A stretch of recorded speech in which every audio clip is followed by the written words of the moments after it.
পণ্যওয়ালা YouTube channel পক্ষ থেকে সবাইকে অসংখ্য ধন্যবাদ। আশা করি তোমরা সবাই ভালো আছো।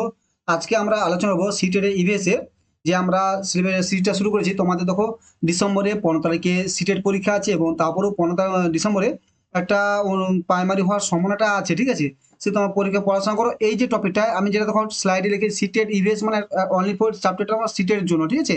এটা তোমার ডব্লিউ টেটের জন্য নয়, এই চ্যাপ্টারটা ফ্যামিলি নেই, নতুন সিলেবাস এসেছে তোমাদের, সেখানে এই যে ফ্যামিলি ফ্রেন্ড নেই ডব্লিউবিটেটির। এই যে ভিডিওগুলো যেটা যারা সিটে লেখা আছে সেটা পুরো তোমার সিটেটের জন্য, ঠিক আছে? তা যারা সিটেটা ভালোভাবে পড়ছে প্রিপারেশন রাখো, আর 1.5-2 মাসের মধ্যে তোমার পরীক্ষা, আর আমরাও পুরো সিলেবাস তোমাদের কমপ্লিট করবো, ঠিক আছে? এবারে যারা পড়ছো তারা ই করো, বাকিরা চেষ্টা করো, ঠিক আছে? যারা ডব্লিউবিটি দিচ্ছ তারা এই ভিডিও দেখো না, এটা তোমার কাজে লাগবে না, ঠিক আছে? তার সিলেবাসটা দেখে নে। আমরা শুরু করছিলাম আমাদের ফ্যামিলি, আমাদের ফ্যামিলিতে চলছে। আমাদের ফ্যামিলি এটা 3 নম্বর ভিডিও হবে, এবং এখানে আমি বলছিলাম যে টোটাল 30 নাম্বার আছে। 30 নাম্বার থেকে 15 নাম্বার কন্টেন্ট থেকে সিট একটা, মানে সিটের কখনো তার ই করে না, ঠিক আছে? 15 নাম্বার এখান থেকে, কন্টেন্ট থেকে, বিষয় থেকে 15 নাম্বার আসবে, আর এখান থেকে প্যাডাগজি থেকে 15 নাম্বার আসবে, ঠিক আছে? আমরা পড়লাম পড়ছি, তারপর প্রথম আজকে আমরা ফ্যামিলিটা কমপ্লিট করবো। তারপর ফ্রেন্ড, তারপর রিলেশনশিপ, ওয়ার্ক অ্যান্ড প্লে, তারপর অ্যানিমেল, এগুলো কন্টিনিউ চলবে, ঠিক আছে? তা শুরু করা যাক। আগের দিন ভিডিওতে আমরা পড়েছিলাম ফ্যামিলির কাকে, তার বৈশিষ্ট্য এবং এইগুলো। আজকে আমরা ফ্যামিলির বৈশিষ্ট্য বা পরিবারের বৈশিষ্ট্য অর্থাৎ ক্যারেক্টারিস্টিক অফ ফ্যামিলি, সেটা কি জানবো। শোনো, আগে বলে বারবার বলছে আমি ইংলিশে আছে, তারপর বাংলাতে পড়বে কেন, ইংলিশটা প্রিফার করবে। তো যারা শোনো, বারবার বলছি ইংলিশটা যারা দুর্বল, ওটা কি দুর্বল কিছু নয়, তুমি বারবার প্র্যাকটিস করো, দুর্বল বারবার পড়ো হয়ে যাবে, আর এত কঠিন নয়। আমি তো বললাম যেগুলো করবো তখন সেখান থেকে কোশ্চেন তো দেখাবো যে কোথা থেকে কোশ্চেন এসছে, এসছে কিনা, এইসব স্যারটা পড়াচ্ছে এখান থেকে কোশ্চেন আসবে, এখান থেকেই কোশ্চেন আসবে, দেখাচ্ছে এরকম যেখান থেকে আসবে কিনা, কিন্তু কোশ্চেন এসেছে সিরিটি, ঠিক আছে? তা শুরু করে যাক। প্রথম যে ক্যারেক্টারিস্টিক বলে, প্রথম আছে universality. Universality, family is the universal institute, it is a recognise and a অ্যাসকেপ the everywhere of the society, family system is a practice of everywhere. দেখো ইংলিশে আছে, সেটা তোমার বুঝতে না, বাংলাতে আছে। তো কি বলছে, family is the universal institute মানে পরিবার একটা সর্বজনীন প্রতিষ্ঠান। He is recognise as accept the everywhere, অর্থাৎ এটি সমাজের সব জায়গায় স্বীকৃতিপ্রাপ্ত এবং গৃহীত, মানে বলছে রিকগনাইজ মানে সেটা স্বীকৃতিপ্রাপ্ত, এমন অ্যাকসেপ্ট মানে গ্রহণযোগ্য, এভরিওয়ান মানে এভরিওয়ান অফ দ্য সোসাইটি, পরিবারের সমাজের চারদিকে সর্বত্র, পৃথিবীর সর্বত্র সমাজে পরিবারটি গ্রহণযোগ্য। ফ্যামিলি যে system in the practice of everyone, মানে পরিবারের ব্যবস্থা চালু, সর্বত্র ব্যবস্থা চালু, মানে ফ্যামিলি সিস্টেম এই যে প্র্যাকটিস এভরিওয়ান, মানে ফ্যামিলি এই সিস্টেমটা, ফ্যামিলি বাবা মা দাদা দিদি কাকি কাকিমা জেঠু জাডু, সেই যে সিস্টেম, এটা পৃথিবীর সব জায়গায় ফ্যামিলিতে আছে, ঠিক আছে? তাহলে এটা কি ইউনিভার্সিটি, পৃথিবীর সব জায়গায় ফ্যামিলি আছে, তার সিস্টেম আছে, কালচার আছে, এবং পৃথিবীর সব জায়গায় সমাজে ফ্যামিলিকে গ্রহণযোগ্য আছে। তারপরে কি, পরিবার একটি সর্বজনীন প্রতিষ্ঠা, এটি সমাজের সর্বত্র স্বীকৃত এবং গৃহীত, পরিবার ব্যবস্থা সর্বত্র চালু আছে, ঠিক আছে? তাহলে প্রথমে ইউনিভার্সালিটি, এটা মনে রাখবে। 2 নম্বর কি আছে, কমন হ্যাবিটেশন, মানে সাধারণ বাসস্থান। এটা এটা কমন, এটা মানে সবার একই রকম, তবে সবার বাড়িতে মা বাবা ঠাকুমা দিদা এটা কমন থাকে। হ্যাঁ, যাদের বাড়িতে মা দাদু দিদা হয়তো মারা গেছে, কথা সেটা বলছে না, একটা সিস্টেম বাবা দিদা কাকা কাকিমা এদের নিয়ে চলে হয়। Family member have be the characteristic to live in the common home, মানে পরিবারের সদস্য বসবাসের বৈশিষ্ট্য রয়েছে একটা সাধারণ বাড়িতে, মানে এটা এই মানে এটা family member have the characteristic to live is a common house, মানে তাদের যে বৈশিষ্ট্য এটা একটা পরিবারে সবার মানুষের তো বৈশিষ্ট্য কিছু একরকমই হয়, সেখানে সবাই হয়, সেটা কেউ রাগী কেউ শান্ত সেটা না, তাদের মধ্যে একটা যে নিয়ম কানুন রীতি, একটা পরিবার আছে, একটা পরিবার বাড়ি, তার বাড়িতে একটা নিয়ম কানুন, সে বাবা মা ছেলে ভাই বোন কাকা কাকা সবার জন্য এই নিয়মটা একই রকম, ঠিক আছে? এটা বলছে কমন হ্যাবিটেশন। তাদের যে খাওয়া দাওয়া রীতি সব একই রকম, এখানে সবাই দুর্গাপুজোতে ঘুরতে যায়, কালী পুজোতে দীপাবলিতে আলো জ্বালায়, রাখি বন্ধন, এগুলো যে যে যে হ্যাবিটেশন, তাদের কালচার একই রকম হয়। This home may be a single roof or entire place re-enter of the essential ancestral home of the family, but they live in the particular place together। কি বলছে, একই বাড়িতে একক ছাদ বা একটি সম্পূর্ণ জায়গা, ভাড়া বাড়ি বা পরিবার বা প্রতি বাড়ি হতে পারে, তবে তারা একই সঙ্গে একটি নির্দিষ্ট জায়গায় থাকে। বলছে কমন, মানে তারা একটা বাড়ি হতে পারে, একটা বাড়িতে 2টা রুম থাকতে পারে, 4টা রুম থাকতে, ছাদ থাকতে, 4 তলা 5 হতে পারে, কিন্তু তারা এক জায়গায় থাকে। Even in nomadic family also have the common habitation under the tent. এমনকি হচ্ছে, এমনকি যাযাবর পরিবারগুলো তাঁবুর মধ্যে, তারা শান্ত টেন্ট মানে তাঁবু, নোমাডিক মানে যারা যাযাবর জাতীয়, তারাও একটা তাঁবুতে একই রকম ফ্যামিলির মধ্যে থাকে। তাহলে দুটো বৈশিষ্ট্য হলো, প্রথম ইউনিভার্সাল, তারপরে কমন হ্যাবিটেশন। সাধারণ বাসস্থান, মানে সবাই একসাথে বাস করবে। 3 হচ্ছে নোমো কালচার। নোমো কালচার যে নোমে কালচার, নোমে নোমেন কালচার সিস্টেম, মানে নামকরণ পদ্ধতি। ঠিক আছে, nomenclature. Every family has ই own ancestral name of the which the whole family can be recognise.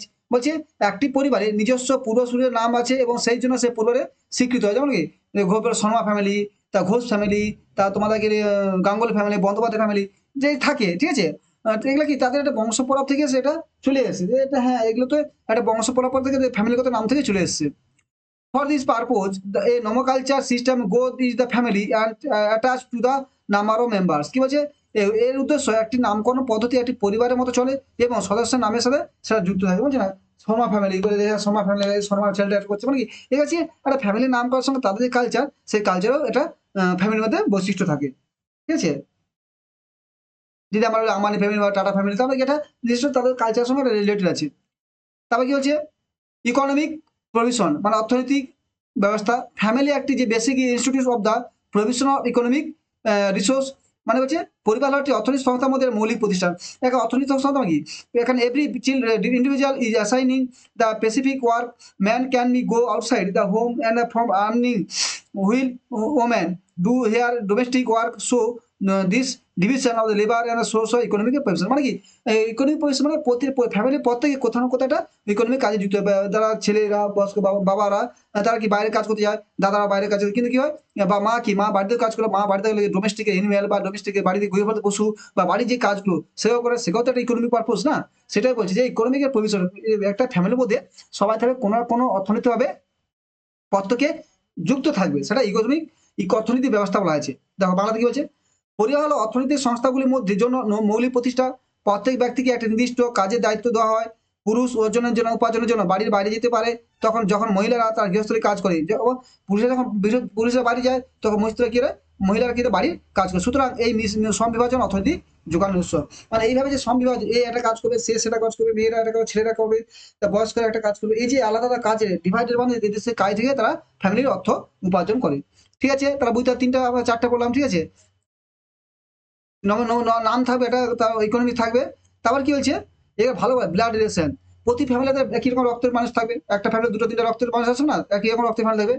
The family member have blood relation with one's, মানে একটা অ্যানাদার, বাট একটা থাকবে। কি বলছে, the family member have blood relation with one's other, মানে একটা পরিবারের পরিবারের সদস্যের মধ্যে সদস্যের সাথে রক্তের সম্পর্ক রয়েছে আর একে আরেকজনের সাথে। ঠিক আছে, but on the other hand blood relation is not so important in the family, because if the family member here would be no blood relative in case in the adaptation relation in the family affinity, so family is not a restriction to the blood relation among the member। বলছি প্রত্যেকের বাড়ির সাথে প্রতি ফ্যামিলির রক্ত সম্পর্ক থাকবে, কিন্তু তা কি সবসময় হয়, কিন্তু অনেক সময় হয় না। কিন্তু অন্যদিকে রক্তের সম্পর্ক একটি পরিবারের একটি গুরুত্বপূর্ণ অংশ কারণ হিসেবে পরিবারের সদস্য। বলছে অন্যদিকে রক্তের সম্পর্ক একটি পরিবারের এতটা গুরুত্বপূর্ণ নয়, মানে রক্ত সম্পর্ক থাকতে হবে এমন কোনো গুরুত্বপূর্ণ পরিবার নয়। কারণ পরিবারের সদস্যরা যদি রক্তের আত্মীয় না থাকে, তবে সে দত্তক নেওয়ার ক্ষেত্রে একটি সম্পর্কটি আত্মীয়তা হয়। সুতরাং পরিবারে তার সদস্যের মধ্যে রক্তের সম্পর্কের মধ্যে সীমাবদ্ধ নয়। বলছে পরিবারে একটা প্রত্যেকের রক্ত সম্পর্ক থাকবে, কিন্তু যে রক্ত সম্পর্ক থাকতে হবে এর কোনো মানে নেই। হয়তো কারোর সঙ্গে ধরো আমাদের বন্ধু, তার সঙ্গে ভালো সম্পর্ক, সে আমাদের ফ্যামিলি যা আশা করে, অন্য পাড়া প্রতিবেশীর সঙ্গে ভালো সম্পর্ক, তার মানে কি সে রক্ত সম্পর্ক নয়, তা কিন্তু তার সেটা একটা পরিবারের অংশ। এই যে বলছি পরিবার যে শুধু রক্ত সম্পর্ক থাকতে হবে, পরিবার হতে হলে রক্ত সম্পর্ক হতে হবে, এর কোনো কথা হয় না। এটা মানে পরিবার একটা রক্ত সম্পর্কের মধ্যে সীমাবদ্ধ এটা নয়। ঠিক আছে, তাহলে কি হলো, প্রথম ইউনিভার্সিটি হবে, তার ইকোনমি হবে, তারপরে নমিক হবে, তার ব্লাড রিলেশন থাকবে একটা পরিবারে। তা আছে ইমোশনাল ফিলিং, এটা ভেরি ইম্পর্টেন্ট। তুমি যাই রক্ত ব্লাড হয় তোমাদের ইমোশনাল ফিলিং থাকবে, একই পরিবার যদি হয় তাহলে প্রত্যেকের মধ্যে ইমোশনালটা থাকবে। ঠিক আছে, family institution is a characterized by emotional relationship between family member and bring unity। বলে মানসিক অনুভূতি পরিবারের প্রতিষ্ঠানগুলি পরিবারের সদস্যের মধ্যে একটা মানসিক সম্পর্ক দ্বারা চিহ্নিত করা যায়। এটি মানে এক কোণী আছে, মানে মানসিক মানে একটা ফিলিং, মানে কি তার মধ্যে দয়ালু, তার মধ্যে ব্যবহার, তার কথাবার্তা, তার সঙ্গে প্রত্যেক ফ্যামিলির মধ্যে একটা ব্যালেন্স থাকে, গুরুজনকে সম্মান করা, ছোটদের ভালোবাসা, এই যে একটা প্রত্যেক কোনো বিপদ এলে তার মধ্যে সবাই একসাথে কাজ করা, এই হচ্ছে ইমোশনাল ফিলিং। এতে কি পরিবারের সবাইকে একসাথে ঐক্য করে রাখে। ঠিক আছে, এটা মনে রাখবে।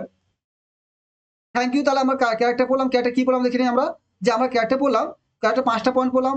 প্রথমে বললাম যে ক্যারেক্টারের কি ইউনিভার্সিটি, এটা মনে রাখবে পরীক্ষায় পড়ে যে কয়েকটা ক্যারেক্টার দিয়ে দেবে, তার মধ্যে কোনটা ফ্যামিলি নয়। এটা হচ্ছে ইউনিভার্সিটি, তারপর কমন হেরিটেজ, প্রত্যেকের মধ্যে একই রকম কাজ থাকবে। তারপর কি আছে নোমো কালচারের নাম থাকবে ফ্যামিলির। তারপর হচ্ছে ইকোনমিক পজিশন, প্রত্যেক সদস্যের মধ্যে ইকোনমিক উদ্দেশ্য থাকবে। তারপর হচ্ছে ব্লাড রিলেশন। ব্লাড রিলেশন থাকতে পারে কোনো নেই মানে নেই যে ব্লাড রিলেশন পড়ে থাকে, কিন্তু সবসময় যে থাকতে হবে রক্ত সম্পর্কে আমার কোনো মানে সীমাবদ্ধ নয়। তা হচ্ছে ইমোশনাল ফিলিং, ফ্যামিলির মধ্যে মোস্ট ইম্পর্টেন্ট ইমোশনাল ফিলিং, প্রত্যেক মানুষের মধ্যে ইমোশন থাকে, তাই তাদের একসাথে বর্ণনা করে রাখতে সহায়তা করে। Thank you. যে চ্যানেলটা ভালো লাগে ভালো সাবস্ক্রাইব করো এবং বন্ধু শেয়ার করতো। আর বলছি সিটে তোমার ডিসেম্বরের 15 তারিখে হচ্ছে, তাই আমি তার আগে আমার পুরো সিলেবাস কমপ্লিট হবে, তাই একদিন হয়তো দুটো তিনটে ইভি থেকে ভিডিও আসতে পারে, ঠিক আছে? কারণ আমি সিলেবাসটা কমপ্লিট হোক, না হলে কি প্রতিদিন একটা করে ভিডিও তাহলে তোমার শেষ হবে না সিলেবাস, ঠিক আছে? আর পুরো ফলো করা সিলেবাস ওই পুরো আমরা পড়বো। আর যা বা বিশেষ করে ওয়েস্ট বেঙ্গল যা বেঙ্গল থেকে বলছি, তারা তোমরা ফিল করো, সময় আছে এখন 1 মাস। কারণ দেখো সিটেটটা কঠিন নয়, এত কঠিন নয় যে হ্যাঁ আমরা জানি না, যারা যারা দিচ্ছে তারা ঠিক আছে, কিন্তু যারা প্রথমবার দিচ্ছে তারা একবার ট্রাই করে দেখো, কেন পাস করলে অনেক সুযোগ সুবিধা আছে, ঠিক আছে? তোমার বেসরকারি কেবিএস এনবিএস তুমি পরীক্ষা দেবে, যে কোনো প্রাইভেট যদি তুমি স্কুলে যদি পার্ট টাইম করতে যাও, প্রাইভেট হিসেবে সেখানে তোমার সিটেটা প্রচুর ইম্পর্টেন্ট লাগে। থ্যাংক ইউ, ভালো থাকো, ভালো করে পড়াশোনা করো, যদি ভালো লাগে চ্যানেলটি অবশ্যই সাবস্ক্রাইব করো।